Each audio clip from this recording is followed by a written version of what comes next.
আসসালামু আলাইকুম প্রিয় শিক্ষার্থীরা, আজকে আমরা পঞ্চম শ্রেণীর গণিত বইয়ের অধ্যায় 3 এই অধ্যায়ের নাম হচ্ছে গুণিতক ও গুণনীয়ক। যদি আমরা একটু ইংরেজি নামটাকে শেখার চেষ্টা করি, গণিতক ইংরেজি হচ্ছে মাল্টিপল, PLE, আর গুণনীয়ক ইংরেজি হচ্ছে ফ্যাক্টর, FACTOR, ফ্যাক্টর। তাহলে এই গুণিতক এবং গুণনীয়কের সাথে আমাদের যে সম্পর্কটা সেটা হচ্ছে, ধরে নিতে পারো এরকম, গুণিতক এই শব্দটাকে যদি ভাঙো তাহলে তুমি পাও গুণ, এবং গুণনীয়ক শব্দটা ভাঙলেও আমরা পাই গুণ। সংখ্যা হচ্ছে 4, একটা সংখ্যা হচ্ছে 5, একটা সংখ্যা হচ্ছে 7।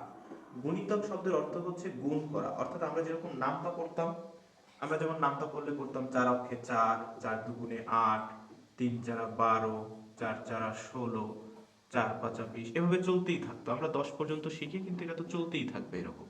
তাহলে এইটাই হচ্ছে এই 4-এর গুণিতক, অর্থাৎ গুণিতক সে চলতেই থাকবে, চলতেই থাকবে।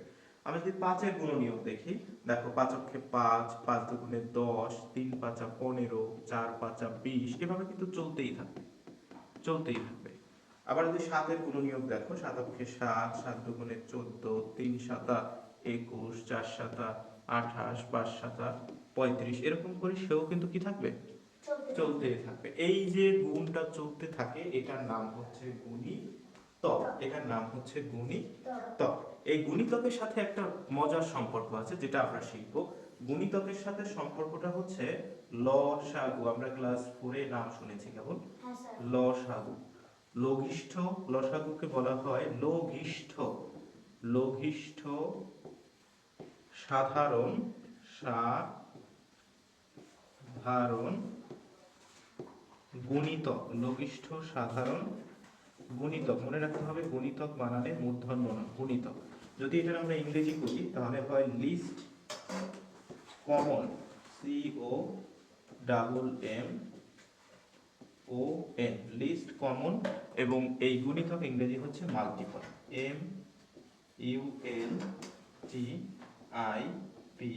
MULTIPLE, multiple. সংক্ষেপে এটাকে আমরা বলি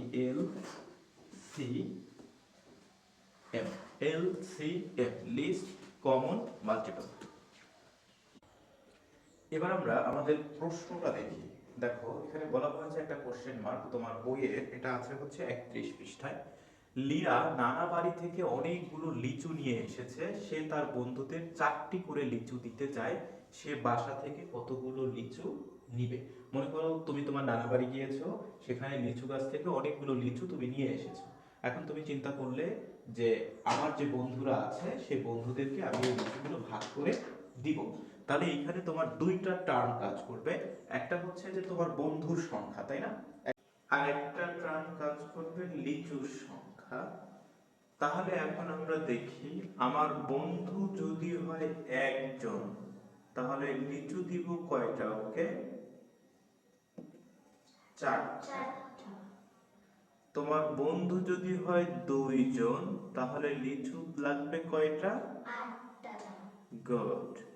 তোমার বন্ধু যদি হয় 3জন, তাহলে লিচু দরকার হবে কয়টা? 12টা। তোমার বন্ধু যদি হয় 4জন, তাহলে তোমার লিচু লাগবে কয়টা? 16টা।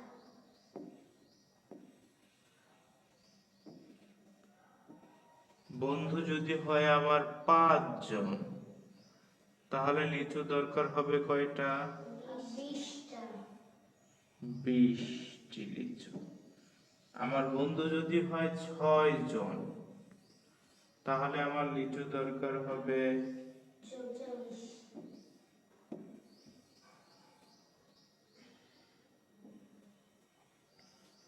24টা।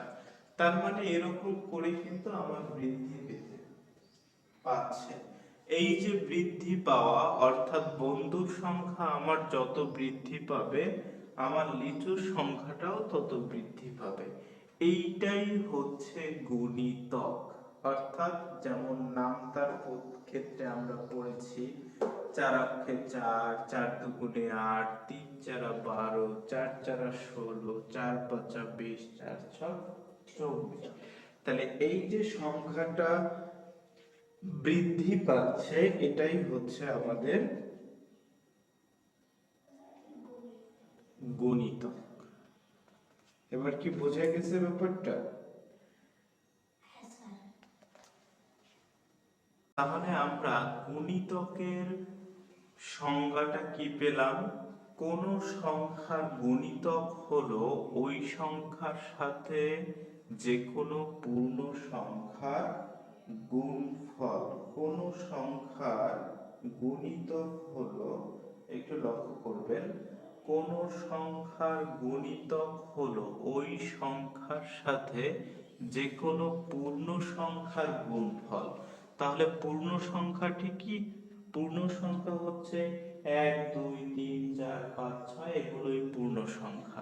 তাহলে আমরা যখন ধরো 4 এর গুণিতক বের করব, তখন ওই যে পূর্ণ সংখ্যা দিয়ে গুণফল, অর্থাৎ 4 অক্ষে 4, 4 দুগুণে 8, 3 4 12, 4 4 16, এগুলোই হচ্ছে 4 এর গুণিতক। এবার যদি একটু দেখেন, এখানে বলেছে যে যদি লীরা তার প্রত্যেক বন্ধুকে 3টি করে লিচু দিত, তাহলে তার কয়টি লিচু থাকতো? তাহলে বন্ধুর সংখ্যা যখন একজন থাকতো তখন লিচু লাগতো আমাদের 3টা। যখন বন্ধুর সংখ্যা 2 তখন 6 জন, বন্ধুর সংখ্যা যখন 3 তখন লিচু লাগতো 9টা। যখন বন্ধুর সংখ্যা 4 তখন 12টা লিচু লাগতো, 5 থাকলে 15টা লিচু লাগতো, 6 থাকলে 18টা লিচু লাগতো, 7 থাকলে 21টা লিচু লাগতো, 8 থাকলে 24টা লিচু লাগতো, 10 থাকলে 30টা লিচু লাগতো। এখন আপনাদের বই এখানে বলেছে, বইয়ের 31 পৃষ্ঠার অঙ্কটা দেখেন একটু। এখানে বলা হয়েছে যে 5 7 5 7 8 9 এর 10টি করে গুণিতক নির্ণয় করো। এটা আমাদের জন্য খুব সহজ হয়ে গেছে। তাহলে আমরা গুণিতক পেলাম যে কোন সংখ্যার গুণিতক হচ্ছে ওই সংখ্যাটাকে যে কোনো সংখ্যা দিয়ে গুণ করা। তাহলে সংখ্যাটা হতে হবে পূর্ণ সংখ্যা। একটা ব্যাপার দেখো, যে যদি 4 কে একটু আমরা লক্ষ্য করি, 4 কে আমি তো 1.5 দিয়েও গুণ করতে পারি, তাহলে এটা কিন্তু আমার জন্য কি হবে না, গুণিতক হবে না, কারণ 1.5 পূর্ণ সংখ্যা না, সংখ্যাটা হতে হবে একদম পূর্ণ একটা সংখ্যা, তাহলেই আমরা গুণিতক পাবো। যেমন 4 কে আমি যদি ধরো 25 দিয়ে গুণ করি, তাহলেও একটা গুণিতক পাবো, যে 4 25 100। কিন্তু 4 কে যদি আমি 3.2 দিয়ে গুণ করি, তাহলে আমি গুণিতক পাবো না, তাহলে গুণিতক হবে না। নিয়ে আমরা পরবর্তী ক্লাসে কথা বলবো।